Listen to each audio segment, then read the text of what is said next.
चित्र क्रमांक 1। एका शेतकऱ्याला 2 मुले होती।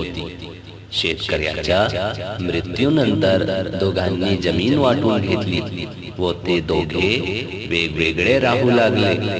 ते जरी वेगळे झाले तरी त्यांचे एकमेकावर फार प्रेम होते।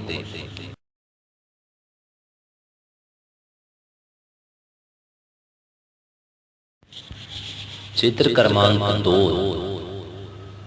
शेतातील धान्याची मळणी झाल्यावर दोघांनी धान्य पोत्यामध्ये भरून वेगवेगळे ठिकाणी ठेवले। दुपारी मोठा भाऊ शेतात आला।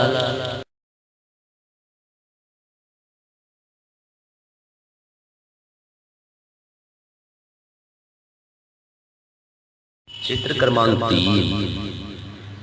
यंदा चांगले पीक झाले। त्याच्या मनात विचार आला, धाकट्यात अजून लग्न झालं नाही, शेतीचे सर्व श्रम एकट्यालाच करावे लागतात, तेव्हा त्याला आपल्या वाट्यातून काहीतरी दिले पाहिजे।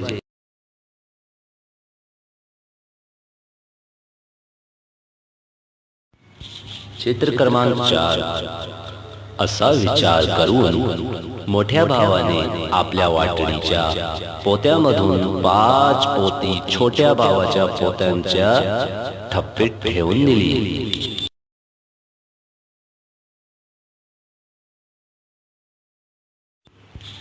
चित्र क्रमांक 5।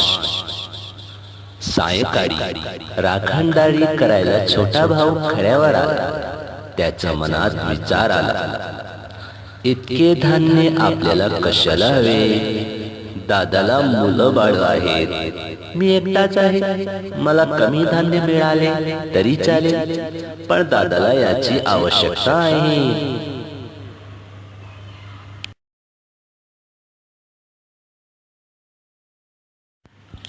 चित्र क्रमांक 6।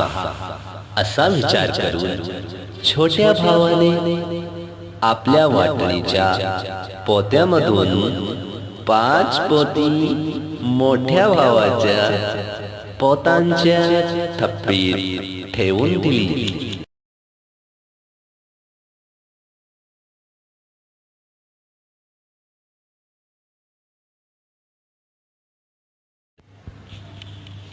चित्र क्रमांक 7।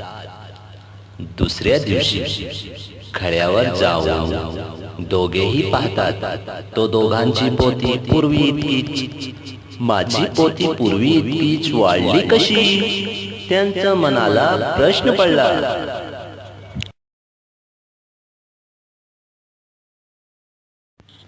चित्र क्रमांक 8। नंतर दोघांनी एकमेकांकडे चौकशी केली। खरी हकीकत समजताच दोघांनाही गहिवरून आले।